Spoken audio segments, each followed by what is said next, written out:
Barbara, you alluded to some things that you would be doing, and we're seeing them here. Why don't you describe what we're looking at? So we are launching today SomaSense, which is a 2x2 foot mat. Think of it like a bath mat. And the idea is that you walk over it every day on the way into the bathroom, and it's analyzing your gait, synchronizing with an application like a fitness application that you might have, and then recognizes a time when maybe you're not so stable, you have a little bit of a fall risk. It actually knows when the heel is hitting the foot and how far the feet are and how you're walking. The second thing that we're demonstrating is Soma Control, and it's a super simple device. It actually has 4 sensors in it, and our sensors are made out of carbon nanotube paper.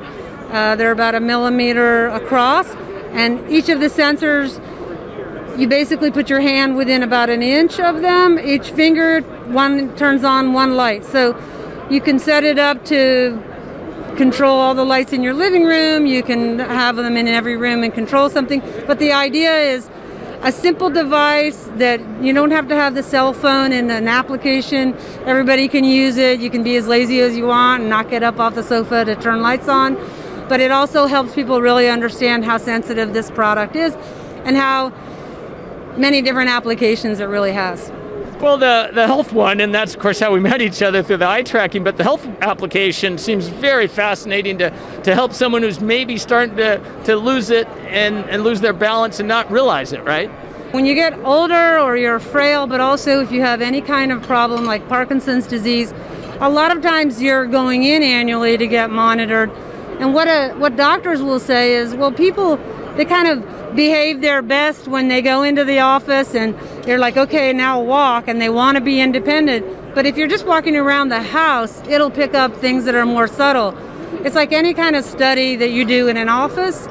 You're going to get a little bit of a better, more natural result if you're doing it at home when people, they're not really paying attention. And I think it'll pick up more things. And I imagine, too, you get the element of time because it's a slow decay, right? It's a slow decay, and often it's very difficult to measure.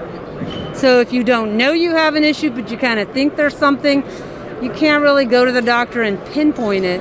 And so this has the ability to also give the doctor tools to see what's going on. So you can do it yourself, or you can include a doctor in it, and they can also monitor you and then avoid falls before they happen. So do you see this working into other people's products then, whether it be a shower mat or bath mat, I should say, or you know, some sort of health app? Well, actually, I mean, one of our goals is to, you know, what we're doing right now is to talking to some of the bigger companies that are consumer-based and develop proof of concept ideas.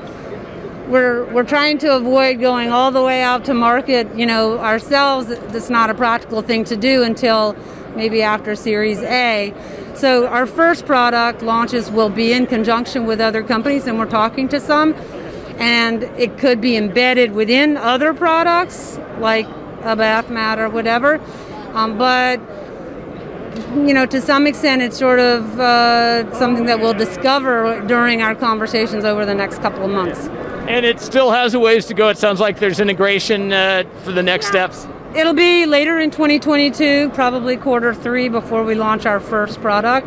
And then our goal is to have 2 commercial products in 2022. And then in 2023, who knows? Excellent. Well, we'll know because we'll see you here next year. So Barbara, appreciate your time. We're going to be winning one of those innovation awards next year. Good luck. Thank you.